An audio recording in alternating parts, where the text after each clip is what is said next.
On the 30th of January, 1945, a ship built to carry just under 2,000 people pulled away from a frozen dock with more than 10,000 aboard. Most of them were refugees. Several thousand of them were children. 9 hours later, the ship was at the bottom of the Baltic Sea, and somewhere close to 9,000 of those people were dead. It is the deadliest shipwreck in human history. You have almost certainly never heard its name. The ship was the Wilhelm Gustloff. The number who died with it is roughly 6 times the toll of the Titanic, and yet the Titanic is a name every child knows, and the Gustloff is a footnote. Hold on to that gap, because by the end it will matter more than the sinking itself. The question this story really asks is not how a ship goes down, it is why the worst one is the one almost no one tells. To understand how 10,000 people ended up on a single hull in the last winter of the Second World War, you have to go back a decade, to a cruise liner built to sell a feeling. The Wilhelm Gustloff was launched in 1937 as a holiday ship. It belonged to a Nazi leisure program called Strength Through Joy, which sold ordinary German workers cheap cruises as a way of buying their loyalty. The ship carried no first class and no second class. Everyone aboard was meant to feel equal, and everyone was meant to feel grateful. It was named after a Nazi official who had been shot dead in Switzerland in 1936 by a Jewish student. From its first day on the water, the ship was a piece of propaganda that happened to float. When the war came, the cruises stopped. The Gustloff was painted naval gray, used briefly as a hospital ship, and then tied up at the port of Gotenhafen on the Baltic coast, where it sat for 4 years as a floating dormitory for submarine crews in training. By the start of 1945, it had barely moved in years, and by the start of 1945, the war that Germany had begun was coming back across Germany's own border. The Soviet army was driving west into East Prussia, and the German population there was running for the sea. What followed became one of the largest evacuations by water in all of history. A naval operation codenamed Hannibal, meant to lift soldiers and civilians off the Baltic coast before the Red Army reached them. The Gustloff was one of the ships sent to carry them out. They came down to the harbor in their thousands, through snow, in a cold so hard the rigging iced over.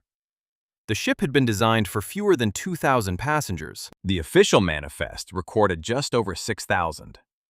But the manifest soon stopped meaning anything, because in the panic, the refugees poured aboard uncounted. Families pressing up the gangways, mothers lifting children over the rails. The most careful estimates put the true number above 10,000 human beings on one ship. As many as 5,000 of them were children.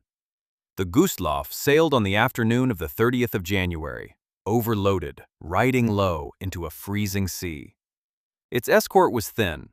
A decision was made to run in deep water rather than hug the coast, and for a stretch, its navigation lights were switched on to avoid a collision in the dark. Out in that same black water sat a Soviet submarine, the S-13, under a captain named Alexander Marinesko, a man already in trouble with his own navy and hunting for something that would redeem him. Just after 9 o'clock that night, Marinesko fired. 4 torpedoes left the submarine, each one painted by hand with a slogan, "For the motherland, for Leningrad, for the Soviet people, and for Stalin."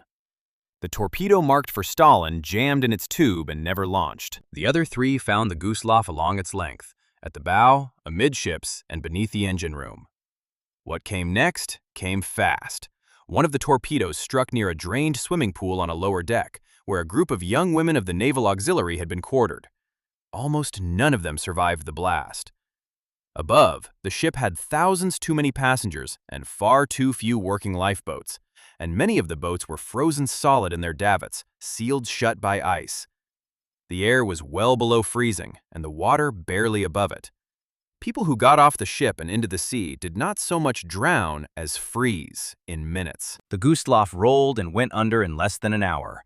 Other German ships felt their way through the dark to pull survivors out of the water. A torpedo boat called the T-36 and a smaller escort, the Löwe, took the most. Together, the rescuers saved roughly 1,200 people. Out of more than 10,000, 1,200. Everyone else, something close to 9,000 human beings, most of them women and children, died in the Baltic that night. Counted by lives lost on a single ship, nothing before or since has been worse. And here, the story refuses to stay simple. The Wilhelm Gustloff was not, strictly speaking, a civilian ship. It was painted as a military transport. It was armed with anti-aircraft guns. And alongside the refugees, it carried around 1,000 naval personnel, submarine trainees being moved west. Under the laws of war, weapons and military passengers together made it a legitimate target. Marinesco was hunting warships, and by the letter of the rules, he sank one.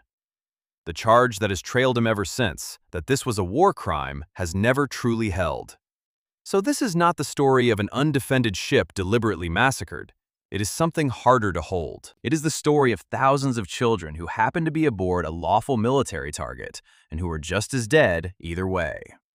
The man who fired the torpedoes lived out his later years demoted and half forgotten, and was named a hero of the Soviet Union only in 1990, decades after he was in the ground. For half a century, almost no one spoke of the Gustloff. The dead were German, and they died in the very months when the full scale of what Germany had done was being pulled into the light. There was no room, on either side, to mourn them out loud. So the deadliest shipwreck in history became the one the world quietly agreed not to remember, until a novelist finally set it down on paper and asked why we had looked away. We tell ourselves that history keeps the worst things that happen. It does not. History keeps the worst things that happen to the people we are willing to grieve. 9,000 of them went into the Baltic on one winter night, most of them children, and the proof of how we choose our dead is simple. You knew the name of the smaller disaster, you never knew theirs.